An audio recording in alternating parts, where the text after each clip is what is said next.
이번에는 그러면 우리 학생들은 코로나19 상황에서 어떤 경험을 하였는지 춘천중학교 은수연 학생의 토론을 통해서 들어보시겠습니다. 부탁드립니다.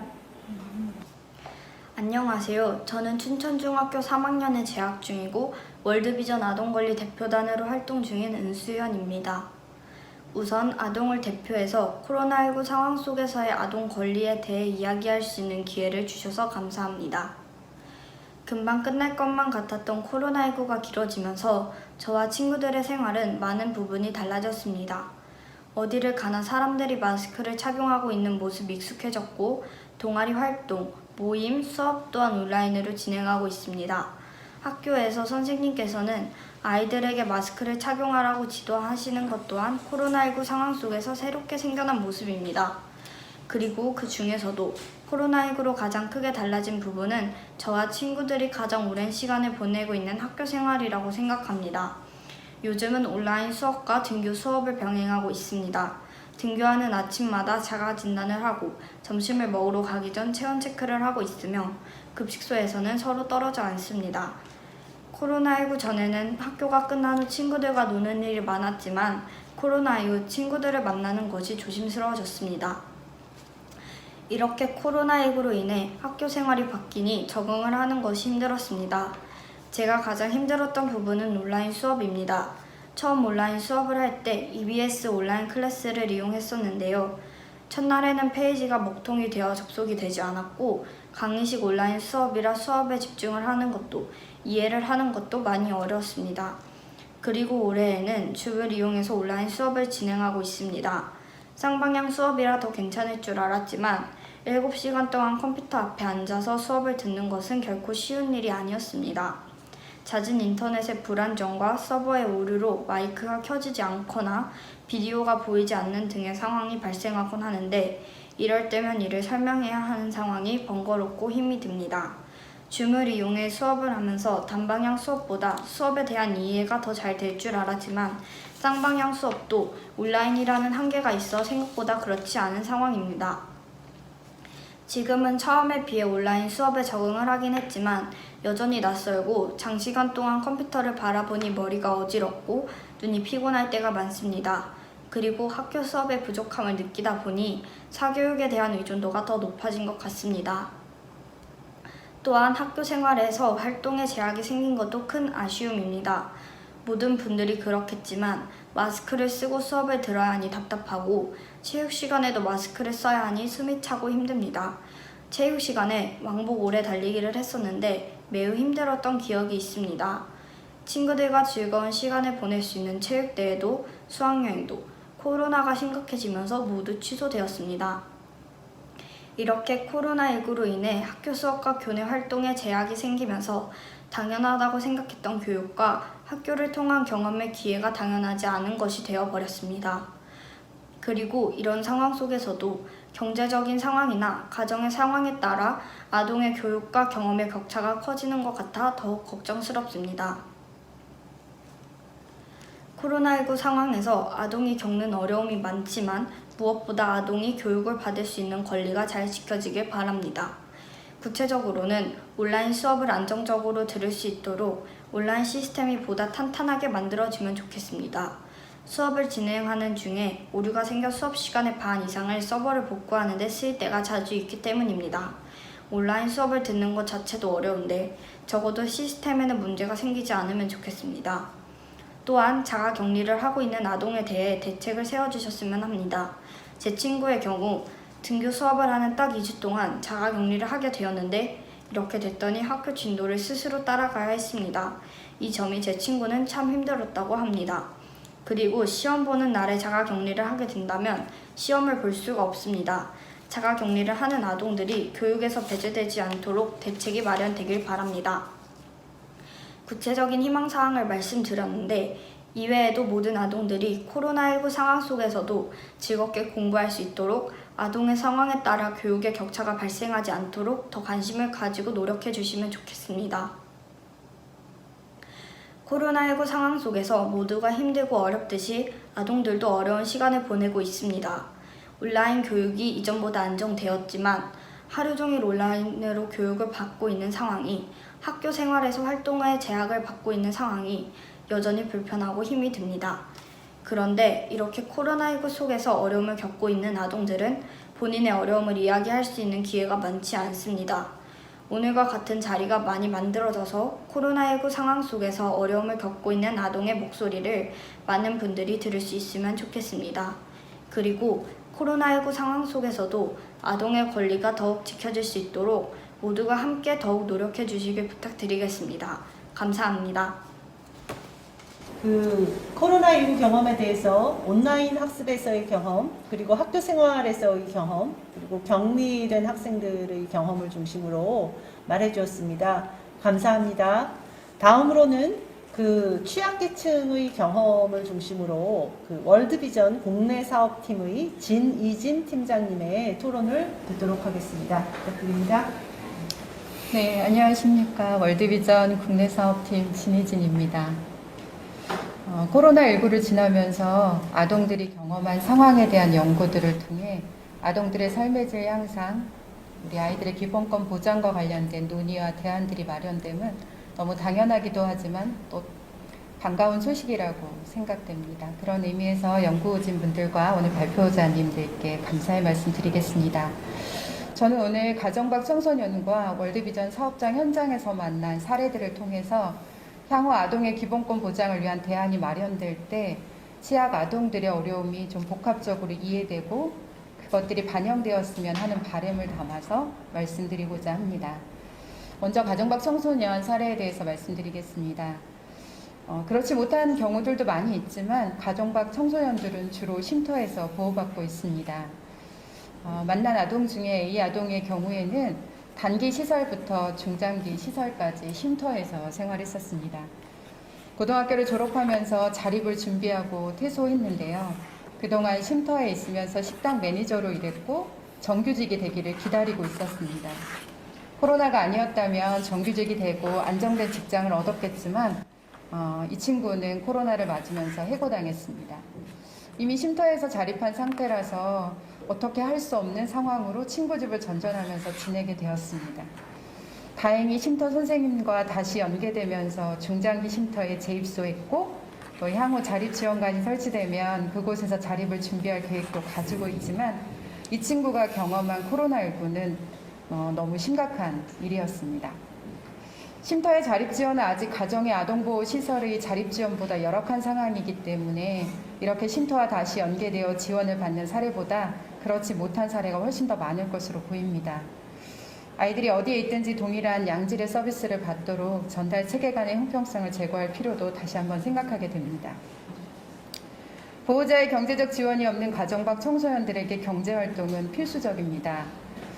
코로나로 인해 많은 자영업자들이 폐업하면서 일하고 있던 가정박 청소년들은 일자리를 잃었고 혹여 아르바이트가 있다고 하더라도 그 횟수는 많이 줄고 그나마 택배나 택배 분류 정도의 작업만 가능한 상황이라고 들었습니다. 다행히 고용노동부 기술교육 프로그램에 참여할 경우에 월 30만 원 정도는 받을 수 있기 때문에 경제적으로 도움도 받고 앞으로를 위한 준비의 시간으로 생각할 수 있도록 쉼터에서는 독려하고 권장하고 있었습니다. 기본적인 일상생활을 유지하기에 필요한 비용을 스스로 마련해야 하는 가정박 청소년의 경우에 경제활동의 단절은 비단 참여권뿐만 아니라 기본적인 생존권마저도 보장받지 못하게 될 수 있는 상황이었습니다. 그리고 최근에 아동학대의 증가와 함께 3월 30일부터 즉각분리제도가 적용되면서 학대 피해 아동을 일시보호시설에서 모두 감당하지 못해 청소년 쉼터로 입소되고 있는 경우가 많아지고 있습니다. 이런 상황들은 기존 쉼터 아동들에게 영향을 미치게 되고요. 아동학대 관련하여 입소한 아동들의 연령은 쉼터 이동 아동 연령보다 굉장히 낮고 아동들의 욕구나 필요도 차이가 많이 있습니다. 학대 관련 입소 아동도 그렇고 기존의 쉼터 이용 아동도 쉼터에 한정된 자원을 가지고 적절한 서비스를 제공받기는 쉽지 않습니다. 이에 대한 대안 마련도 필요하지 않을까 생각하게 됩니다. 두 번째는 지역사회에서 만난 사례인데요. 부모님과 형제 자매 5명, 총 8식구가 함께 살고 있는 이 아이는 아버지는 천식이라는 기저질환을 가지고 있었고 또 평소 대인관계를 어려워하고 우울감도 굉장히 높았었던 분이셨고요. 어머니는 중증 근무력증이라는 난치병을 앓고 있으셔서 늘 기력이 없고 일상생활도 잘 되지 않는 그런 가정이었습니다. 2019년 12월에 가정 내 정리정돈이 안 되고 쓰레기 등이 쌓여가니까 방임으로 아동보호 전문기관에 신고되었고 2020년 4월 부모교육 이수명령을 받게 되었습니다. 코로나19를 겪으면서 6명이나 되는 자녀들은 원격 수업으로 집에 있는 일이 많았고 어머니는 부모교육 이수명령으로 집을 비우는 일이 많았기 때문에 아이들은 집에서 자신의 끼니를 간편식으로 해결해야만 했습니다. 이건 아이들에게 건강적으로도 굉장히 열악한 상황이었지만 가정 내에 부식비 부담이 계속 늘어나는 어려움도 있었습니다. 잔병 치레가 많았던 둘째 자녀가 폐렴으로 병원에 입원하면서 가정 내 어려움은 더 가중되었고 그러던 중에 결국 자녀 넷은 학교에 가고 한 명은 병원에 입원하고 어머니도 아이를 간호하기 위해서 병원에 가시고 오늘 소개한 이 아이만 집에 있던 어느 날 아버지는 어려운 상황을 극복하지 못하시고 우울감이 심해지시면서 낚싯줄로 극단적인 선택을 하시게 됐습니다. 집에 있던 아이는 이런 상황을 직접 목격하게 되었고 아동은 본인이 집에 있었음에도 불구하고 아버지를 살리지 못했다는 죄책감 때문에 지금도 여전히 심리적으로 많이 어려워하고 있는 상황입니다. 이 외에도 코로나19로 어려움을 호소하는 사례는 많았습니다. 부모의 실직 문제와 그 문제로 인한 자신의 진로를 대학 진학에서 취업으로 변경하는 아동도 있었고요. 조선세대 주 양육자 어르신의 양육 부담으로 양육자가 건강이 계속 악화되어 병원에 입퇴원을 반복하는 아이도 있었고요. 그것 때문에 아동이 심리적으로 불안해지고 그리고 손자녀와의 심한 세대차로 인해서 양육에 대한 어려움들을 어르신들이 겪게 되니까 아동들이 학습권이 침해되는 경우도 있었습니다. 이혼 가정의 경우에는 거주하는 함께 살고 있는 보호자가 실직하면서 또 다른 보호자에게 가야만 하는 환경이 바뀌고 적응해야 하는 어려움들을 우리 아이들이 겪기도 했고요. 가족이나 본인이 코로나19 확진 경험이 있다는 이유로 학교에서 왕따를 당하는 경우도 보았습니다. 위 사례에서 보듯이 코로나19가 아니었어도 사회복지 현장에서 만나는 아동들은 굉장히 많은 취약성을 가지고 있습니다. 이러한 취약성 기반위에 경험한 코로나19는 일반 아동들이 경험하는 것보다 훨씬 크고 복합적으로 아이들이 받아들이고 있었습니다. 한 가지 예로 지난 아동권리보장원에서 연구한 코로나19와 아동의 삶 설문조사 보고서에서도 코로나19에 따라 경제생활 수준이 나빠졌다고 느끼는 정도가 어느 정도인지 조사를 했었는데요. 그 데이터를 보면 영유아와 초등학교 저학년의 경우에 부모님들이 응답을 하셨는데요. 비빈곤인 경우에 전체 응답자의 34.8%, 또 빈곤인 경우에는 전체 응답자의 68.5%가 경제활동 수준이 나빠졌고 지금보다 더 안 좋아졌다고 응답했습니다. 초등학교 저학년도 비슷했고 아이들이 직접 응답한 고학년과 중학교의 비율도 비슷했는데요.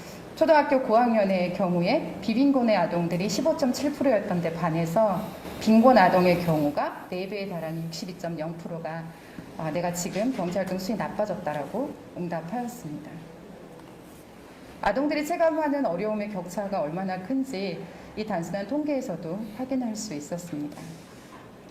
빈곤이라는 단어가 경제적인 의미만은 아니지만 빈곤과 위의 사례에서 설명한 취약성이 함께 있는 경우에는 훨씬 더 그 어려움을 체감하고 있는 것 같았습니다. 그간의 기존의 연구 결과들을 토대로 아동의 심리정서 지원 서비스, 교육 격차 해소 지원, 온라인 콘텐츠 지원의 방법 등으로 아동 욕구에 근거해서 지원 계획을 수립하고 또 아이들에게 제공하는 노력들이 있어 왔습니다. 저희 월드비전에서도 이런 지원들을 계속 해왔는데요. 이러한 접근도 너무 필요하고 중요하지만 코로나19가 아동을 둘러싼 체계들에게 미친 영향이 아이들에게 전달되어져서 아이들에게 치명적일 수 있음을 본 사례들을 통해서 확인할 수 있었습니다. 아동을 둘러싼 체계들의 취약성이 아동들에 반영되어 전달되지 전달되어지는 것이 최소화되도록 아동 최우선의 원칙을 고려해서 아동을 중심으로 아동을 둘러싼 체계들에 대한 통합적 지원이 이루어질 수 있기를 바랍니다.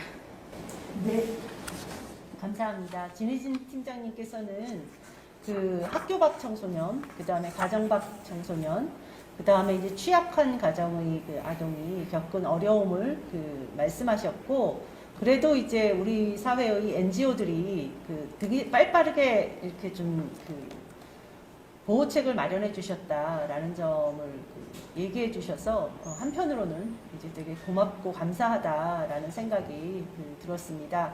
그러면 이번에는 그 정부에서는 그 코로나19에 대해서 아동권리 차원에서 이제 어떤 노력을 하셨는지 그 보건복지부 아동권리과 박상진 사무관님으로부터 들어보겠습니다. 부탁드립니다. 안녕하십니까. 보건복지부 아동권리과 박상진 사무관입니다. 제가 이 아동에 대한 업무를 맡은 지 이제 4개월밖에 되지 않은 초년생입니다. 여기에 계시는 전문가 선생님들에 비해서 그 전문적인 식견을 갖고 있는 그런 상황은 아니지만 그래도 제가 맡은 바 업무에 대한 경험을 기준으로 경험이 아닌 정책적인 부분들을 기준으로 좀 말씀을 드리려고 합니다. 저는 제가 뭐 사적인 얘기지만 이 업무를 맡기 전에는 코로나19로 인해서 아이들이 집에 있었기 때문에 휴직을 했었습니다. 그래서 새 아이들이 직접 이제 돌보면서 얼마나 어려운 상황이었는지를 직접 경험을 했었고요. 아이들이 얼마나 스트레스를 받는지를 경험을 했었고, 그런 경험을 하고 아동에 대한 업무를 맡게 되었는데, 또 제가 아동복지시설 업무를 맡게 되었습니다.